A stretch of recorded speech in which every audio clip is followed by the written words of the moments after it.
Baby girl, you are all set to be free. फिर आपको लगता है लेकिन मैं उसका वेट करूं क्या, अगर वो वापस आ गया तो।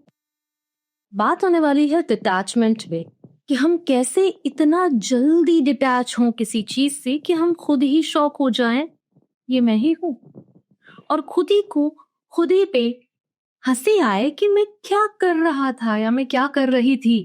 क्या ये पॉसिबल है? Of course yes. अगर आप इस चैनल के साथ जुड़े हुए हैं तो हम बात करते हैं कि कैसे आप अपने आप को अपग्रेड करें। We talk about law of attraction, manifestation and of course subconscious reprogramming. Follow कर लो, क्योंकि upgradation, progress, growth, success guaranteed है। लेकिन डिटैचमेंट पे बात करने से पहले, बाय द वे डिटैचमेंट पे बात हो क्यों रही है भैया? आजकल लोगों की डिमांड ही यही है, मैम आप डिटैचमेंट को थोड़ा और अच्छे से एक्सप्लेन करो, आप जब कहते हो तो बात समझ में आती है। पर उससे पहले मैं आपको ये बताना चाहती हूँ कि आप अगर डिटैच नहीं हो या आपको लगता है आप डिटैच नहीं हो तो उसके रीजंस क्या हो सकते हैं, नंबर 1।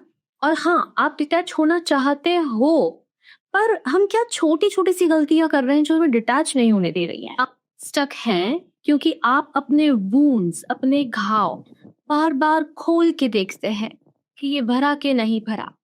आप उनका इंस्टाग्राम रिफ्रेश करते रहते हैं, अपग्रेड करते रहते हैं कि कुछ नया पोस्ट करा क्या, देखूं लाइफ में क्या चल रहा है। उनकी पिक्चर्स देखते रहते हो, चेक करते रहते हो कि भाई वो कहाँ कहाँ गए हैं, किसके साथ घूम रहे हैं। और जितनी भी बार आप ये करते हो, बिलीव मी, आप अपने ही जख्मों पे नमक, एसिड, सर्फ सब कुछ डालते जा रहे हो। हाँ, मिर्ची भी। तो सुन लो, ध्यान से सुन लो।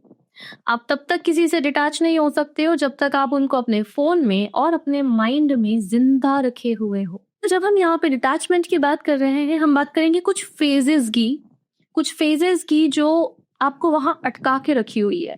पहली है selective memory, the first phase, selective memory. आप बार बार उनकी गुड मेमोरीज रिवाइंड करते हैं दिमाग में। कोई ट्रिप, कहीं घूमने जाना, कोई कॉन्वर्सेशंस जो आपको अच्छा फील करवाती थी। आप उन मोमेंट्स को, अच्छे मोमेंट्स को, सिर्फ अच्छे मोमेंट्स को अपने दिमाग में रिवाइंड करते रहते हो। और ये सिलेक्टिव मेमोरी है भाई। याद ही आना है तो पूरा होलसम आए ना, उसने क्या बुरा करा है, गलत करा है, चीट करा है, वो सब भी दिमाग में आए, वो नहीं आता। सिर्फ अच्छी चीजें दिमाग में आती है। और इस सिलेक्टिव मेमोरी ट्रैप में फैंटेसी ज्यादा होती है, अजम्पशंस ज्यादा होते हैं। मेरे कुछ क्लाइंट्स तो ऐसे आते हैं, जब शुरू में बड़े से हार्ट ब्रोकन से जब वो मेरे पास आते हैं, चाहे वो एक डिस्फंक्शनल फैमिली से आ रहे हो, टॉक्सिक फैमिली से आ रहे हो, या हार्ट ब्रोकन हो, लाइक आफ्टर द ब्रेकअप और आफ्टर डिवोर्स आ रहे हो, शुरू में तो उनको लिटरली हाथ पकड़ के चलवाना पड़ता है, आपकी भलाई किसमें है, और उस बात को इस तरह से उन तक पहुंचाना होता है कि वो उनके अंदर उसी टाइम इंस्टॉल हो जाए। लेकिन हाँ, जैसे ही 1-2 सेशन बीतते हैं तो सबका कमाल का चेंज और कॉन्फिडेंस मुझे उन लोगों के अंदर दिखाई देता है। उनकी लाइफ की जो ग्रोथ और सक्सेस है वो इतनी स्पीड में आगे बढ़ रही होती है। अगर आप कहीं स्टक हैं तो पहली गारंटी तो ये है मेरी कि आप वहां से आगे बढ़ जाएंगे, आप चिंता ना करें। फेज नंबर 2, आपका सेल्फ वर्थ रिमाइंडर। कुछ भी हो जाए लाइफ में, प्यार के लिए कभी भीख मत मांगना, अपने आप को इतना नीचा मत गिराना कि बाद में खुद को खुद पर ही शर्म आए, ऐसा मत करना। और अगर आपको ऐसा लगता है कि अगर उसने मुझे नहीं चुना, या उसने किसी और को चुन लिया मेरे ऊपर, या उसे मेरी खुशी की परवाह नहीं है, या मैं दुखी हूं तब भी उसे फर्क नहीं पड़ रहा, मैं इतना इम्पोर्टेंट नहीं हूं, या मैं इतनी इम्पोर्टेंट नहीं हूं, या मेरी कोई वर्थ ही नहीं है, ये बहुत बड़ा झूठ है जो आप अपने आप से रिपीटेडली बोल रहे हो, और आप खुद को और बुरा हर्ट कर रहे हो।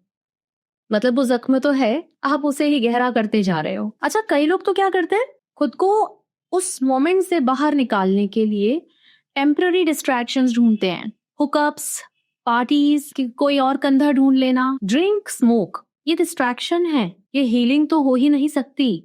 वो चीज वहीं की वहीं है, आप बस देखना नहीं चाह रहे हो, इसलिए खुद का ध्यान कहीं और लगा रहे हो। और रात के 3 बजे जब वो म्यूजिक बंद हो जाता है और आपको अपने साथ जब आप होते हो तो वो दर्द फिर से याद आने लग जाते हैं। और मैं स्टेप बाय स्टेप हीलिंग की बात कर रही हूँ, सो पे अटेंशन। अपनी जरा सीट बेल्ट टाइटन करके बैठ जाओ अच्छे से, क्योंकि ये आपको एक्चुअली हेल्प करने वाला है। Step number 1, cut the excess. Detachment तभी स्टार्ट होता है जब आपको कनेक्शन तोड़ते हो, और लड़कियों के लिए तो कनेक्शन बहुत इंपॉर्टेंट होता है। तो अगर as a women, as a girl, as a lady आप किसी से कनेक्टेड नहीं हो तो आप ऑलरेडी डिटैच होने की शुरुआत कर चुके हो। एंड कॉन्ग्रेचुलेशंस, क्योंकि लड़कियों के लिए कम्युनिकेशन और कनेक्शन बहुत इंपॉर्टेंट होते हैं। तो अगर वो नहीं हो रहे हैं, baby girl, you are all set to be free. Connection खत्म करें कैसे? आप ब्लॉक करें, आप डिलीट करें, और जितने भी पिक्चर्स आपके पास थे सब डिलीट करो, कॉन्वर्सेशंस डिलीट करो, चैट दोबारा नहीं पढ़नी है। मतलब मैं ये कहना चाहती हूँ कि अगर आपने वो दरवाजा थोड़ा सा भी खुला छोड़ दिया ना, आपका दिल रात के 2 बजे उसी दरवाजे में से निकल के ना वापस वहीं चला जाएगा। इसलिए दरवाजा पूरा टाइटली बंद करो। फिर आपको लगता है लेकिन मैं उसका वेट करूं क्या, अगर वो वापस आ गया तो? वो ब्लॉक करने के बाद भी वापस आ जाएगा अगर उसे वापस आना होगा तो। लेकिन अभी इस मोमेंट पे आपको ये सिग्नल्स नहीं चाहिए, आपको साइलेंस चाहिए। स्टेप नंबर 2, यहाँ पर आकर बहुत सारे लोग फैल जाते हैं, विड्रॉल सिम्टम। और ये जो विड्रॉल सिम्टम्स होते हैं ना, ये पनिशमेंट जैसे लगते हैं आपको। फॉर एग्जाम्पल, आपको किसी दोस्त की बहुत आदत है, लेकिन जब आप उसके साथ बाहर नहीं घूम रहे हो, आप अकेले हो, वो कहीं गई हुई है या गया हुआ है, अब आप अकेले हो, आपको याद आ रही है, आपको बॉर्डम फील हो रहा है, वो विड्रॉल सिम्टम होता है।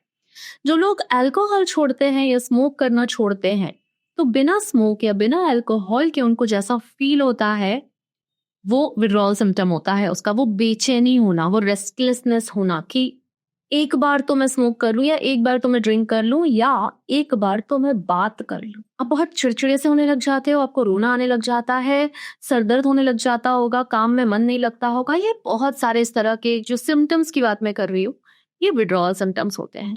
जितनी भी बार आपको विड्रॉल सिम्टम्स होते हैं, you go back to the first thing, like आप फिर से उनको ढूंढने लग जाते हो। तो आपको विड्रॉल फेस करना सीखना पड़ेगा। अच्छा, विड्रॉल का मतलब ये नहीं है, मतलब आई एम नॉट सेइंग कि आपको दुख ही नहीं होना चाहिए या आपको किसी के जाने का दुख नहीं होना चाहिए। भाई चलो प्यार कर लिया और शिद्दत से प्यार कर लिया, मतलब अगर आपको एक गुलाब का फूल पसंद है तो गुलाब का फूल वहां हो या ना हो पर आपको पसंद है, और मैं आपसे ये नहीं कह रही हूँ कि आप उसे पसंद मत करो। और अगर सामने वाले ने जो किया सो किया, अगर आपका प्यार बहुत सच्चा था, you should be proud of the love you did. आपने अपने हिस्से की ईमानदारी तो दिखाई ना, आप क्यों एम्बैरस हो? स्टेप नंबर 3, जिस टाइम पे आप उनके साथ ज्यादा एंगेज रहते थे, दिन का कोई सा भी समय हो सकता है, उस टाइम पर आप कुछ बेटर हैबिट डेवलप करो। वो रीडिंग हो सकती है, कहीं आना जाना हो सकता है, कुछ भी हो सकता है। Step number 4, change the environment. आप सेम एनवायरनमेंट में खुद को हील नहीं कर सकते हो। जिस एनवायरनमेंट में आपको बार बार वूंड मिले हैं, हर्ट मिला है, दुख मिला है, उसी एनवायरनमेंट में आप खुद को हील नहीं कर सकते हो। अर्थात उन्हीं सड़कों में, उन्हीं कैफेज में, उसी स्ट्रीट पे, उन्हीं जो घूमने की जगहों पर आप खुद को हील नहीं कर सकते हो। तो एनवायरनमेंट चेंज करो कुछ वक्त के लिए, जब तक आप हील ना हो जाओ। स्टेप नंबर 5, अगली बार जब बंदे या बंदी की याद आए और वहां जाने का मन करे वापस, या बात करने का मन करे वापस, तो याद दिलाना खुद को कि छोड़ा क्यों था, डिटैच हुए क्यों थे। इमोशंस ना, जबकि स्पेशली जब हार्मोन्स की और लड़कियों के हार्मोन्स की बात होती है, तो आपके इमोशंस आपके साथ खेल रहे होते हैं। देख लो उन्हें खेलते हुए, पर मैदान में मत उतरो उनके साथ। द नेक्स्ट स्टेप इज, अपने साथ बात करने का तरीका चेंज कर लो। मैं उसके बिना तो रह ही नहीं सकता से मैं काफी हूँ और मैं अपनी लाइफ में बहुत कुछ कर सकता हूँ या कर सकती हूँ। मैंने शायद खुद को कभी समय ही नहीं दिया कुछ नया सीखने का। ये नहीं कह रही हूँ ये सब कुछ बहुत इजी होने वाला है, पर जितनी जल्दी सीख लो उतना अच्छा है, क्योंकि जितना लेट सीखोगे उतनी ज्यादा तकलीफ, सफरिंग बेयर करने के बाद भी इसी रास्ते पे जाना पड़ेगा। तो आप में से कौन कौन इस वीडियो से रिलेट कर पा रहा है, कनेक्ट कर पा रहा है और ये स्टेप्स फॉलो करेगा, please comment below me, because मैं आप सबको शाइन करता हुआ, ग्रो करता हुआ, अपनी लाइफ में अपग्रेड करता हुआ देखना चाहती हूँ। ऐसे रोते धोते किसी कोने में पड़े हुए, रात में पिलो में मुंह छुपा छुपा के रोना, इसलिए नहीं पैदा हुए हो, ठीक है। और सबसे खूबसूरत बात डिटैचमेंट की जो है, it's not about losing them. Detachment helps to find your own self. Detachment का मतलब ये बिल्कुल नहीं है कि आपने किसी को खो दिया या कोई लॉस हो गया आपका। डिटैचमेंट का मतलब ये है कि हम खुद के साथ हैं, हमने खुद को पाया है। तो अपना ध्यान रखना, डिटैचमेंट पे ये वाला वीडियो जरूर चेक कर लेना ताकि आपको थोड़ी सी और ज्यादा क्लैरिटी मिले। मैं जल्दी ही मिलती हूँ। Thank you. नमस्ते।